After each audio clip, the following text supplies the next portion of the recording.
In right triangle ABC, right angle at C। Okay, ये वाला right angle है figure में। M is the mid point of the hypotenuse AB। AB क्या है? ये right angle triangle है, तो ये क्या है? इसकी हाइपोटेन्यूज है। और M क्या है? इसका मिड पॉइंट है। मिड पॉइंट का मतलब होता है एक साइड को दो पार्ट्स में इक्वल डिवाइड करना। मीन्स अगर कोई लाइन है, उसका कोई मिड पॉइंट है, तो इसका मतलब दोनों साइड्स इक्वल पार्ट्स में डिवाइड हो जाएंगी। एंड DM CM के इक्वल दे रखा है हमें। DM equals to CM given है।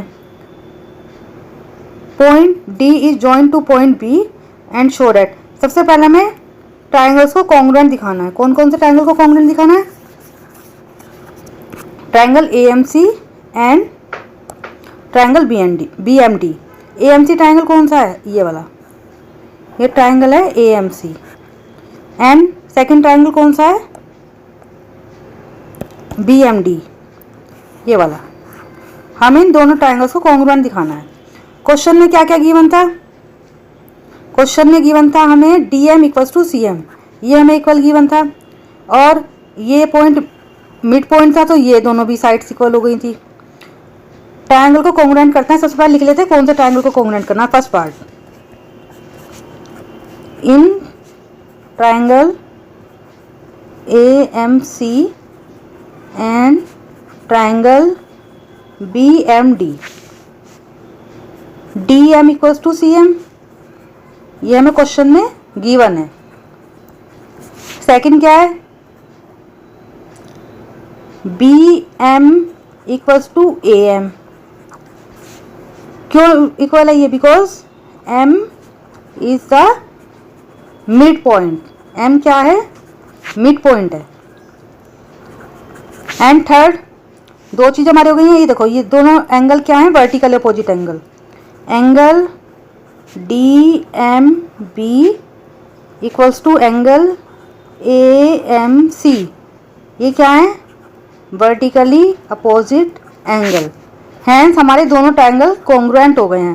Triangle AMC congruent triangle BMD। और रूल कौन सा लगा है इसमें? देखो, रूल बताती हूँ आपको। हमने ये वाली साइड का यूज़ किया था, ये वाली साइड का यूज़ किया था, ये वाले एंगल का यूज़ किया था। तो कौन से रूल से हुआ है कॉन्ग्रुएंट? ये साइड एंगल साइड। अब है सेकंड पार्ट। सेकंड पार्ट में हमें दिखाना है एंगल DBC। हमें एंगल DBC को राइट एंगल प्रूफ करना है। मीन्स एंगल B को हमें राइट एंगल दिखाना है। सबसे पहले हमने फर्स्ट पार्ट में क्या किया था? इन दोनों ट्रायंगल्स को कॉन्ग्रुएंट किया था। कॉन्ग्रुएंट करने के बाद क्या होता है? सारी साइड्स तो सारे एंगल आपस में इक्वल हो जाते हैं दोनों ट्रायंगल के। जैसे ये साइड इसके इक्वल हो गई, ये ऑलरेडी गिवन थी, ये भी क्वेश्चन में ही गिवन था, तो बाकी की दोनों साइड तो गिवन थी। एक तो ये साइड हमें इसके साइड के इक्वल मिल गई है बाय CPCT। इसी तरह से सारे एंगल भी इक्वल हो जाते हैं। बट एंगल कैसे देखते हैं हम? जैसे इस ट्रायंगल की ये वाली साइड इस ट्रायंगल के इस वाली साइड्स के इक्वल थी, ये वाली साइड इसकी इक्वल थी, तो इस वाले ट्रायंगल का ये वाला एंगल होगा, यानी इसके अपोजिट एंगल, और इस वाले ट्रायंगल का ये वाला एंगल इक्वल होंगे। साइड के अपोजिट वाले एंगल इक्वल होते हैं। या फिर जैसे दोनों ट्रायंगल हमने कॉन्ग्रुएंट किए थे, तो ये साइड भी इसकी इक्वल थी, तो इसके सामने वाला एंगल, ये वाला एंगल, और इस साइड के सामने वाला एंगल कौन सा? ये वाला एंगल इक्वल होंगे। तो हम कह सकते हैं एंगल D इक्वल्स टू, या angle BDM equals to BDM, ये वाला एंगल इक्वल्स टू ACM, इसके इक्वल होगा। ये दोनों एंगल इक्वल होंगे। करस्पॉन्डिंग एंगल होते हैं जो साइड्स इक्वल होती हैं, उसके अपोजिट वाली एंगल लेते हैं। अब देखते हैं क्वेश्चन में।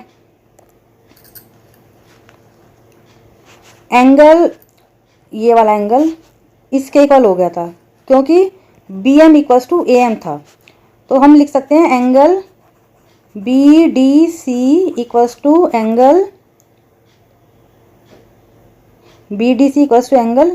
ACD। ACD के इक्वल था। बट अगर देखा जाए तो ये दोनों, अगर ये दो लाइन हैं और ये दोनों एंगल इक्वल हैं, तो ये ट्रांसवर्सल की तरह वर्क करेगी लाइन, और हम कह सकते हैं कि BD पैरेलल हो गई है AC के। BD पैरेलल हो गई है AC के, बिकॉज ये दोनों एंगल्स क्या हैं? Alternate interior angle. ये दोनों एंगल ऑल्टरनेट इंटीरियर एंगल की तरह वर्क कर रहे हैं, इसलिए हम कह सकते हैं कि B D parallel to A C, B D parallel to A C. एक बार दोबारा से बता देती हूँ, ये वाली साइड इस साइड के इक्वल थी, तो इसके अपोजिट एंगल कौन सा हुआ, ये वाला, और इसके अपोजिट हुआ ये वाला, तो ये दोनों एंगल इक्वल हैं। अब ये दोनों एंगल इक्वल हैं, बट देखा जाए ये एक लाइन क्वेश्चन में ऐसे गिवन है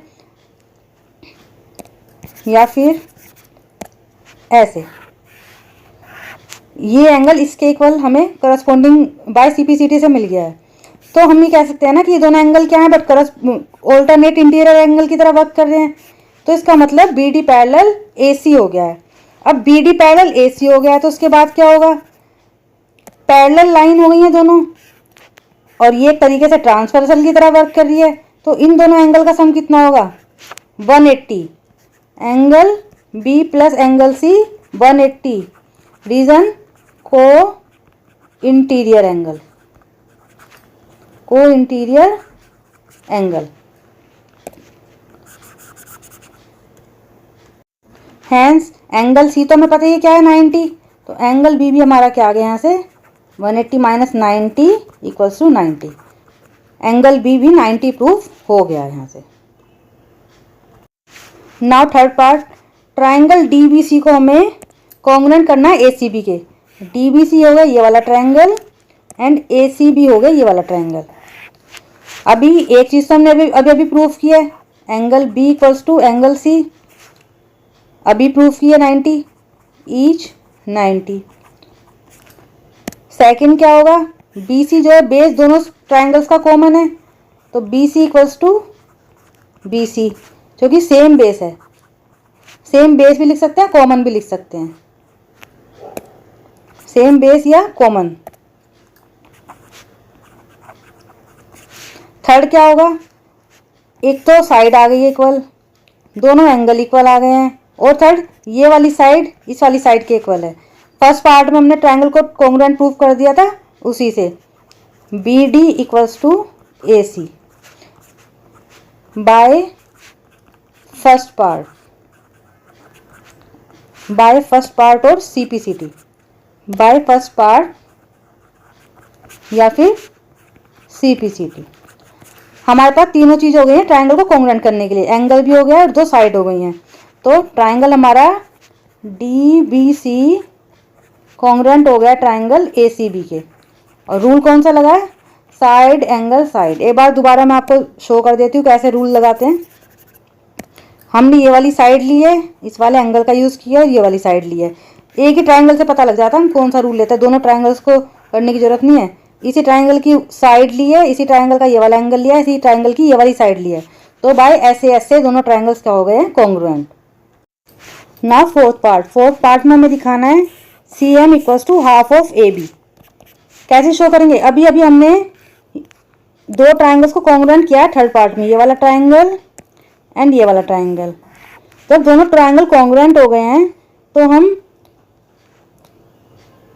सी D equals to A B लिख सकते हैं, क्योंकि उन्हीं ट्राइंगल्स का पार्ट है, तो by C P C T हम दोनों साइड्स को इक्वल लिख सकते हैं। कौन कौन सी साइड, ये ए बी और ये दोनों इक्वल हो गई हैं। नाउ सी डी को मैं क्या लिख सकती हूँ, D M plus C M. पूरी सी डी साइड है, इसको मैं हाफ हाफ करके दो पार्ट्स में लिख सकती हूँ ना, तो सी डी को लिख दिया मैंने D M plus C M, और ए बी को ए बी रहने दिया। और डी एम किसके इक्वल है, ऊपर क्वेश्चन में दे रखा है सी एम के, तो डी एम की जगह भी मैं क्या लिख दूंगी यहाँ पर सी एम, और सी एम तो ऑलरेडी सी एम है ही, इक्वल्स टू ए बी, तो C M plus C M क्या आ गया 2cm equals to A B. Then C M की वैल्यू आ गई है हाफ ऑफ ए बी। यही हमें क्वेश्चन में प्रूव करना था।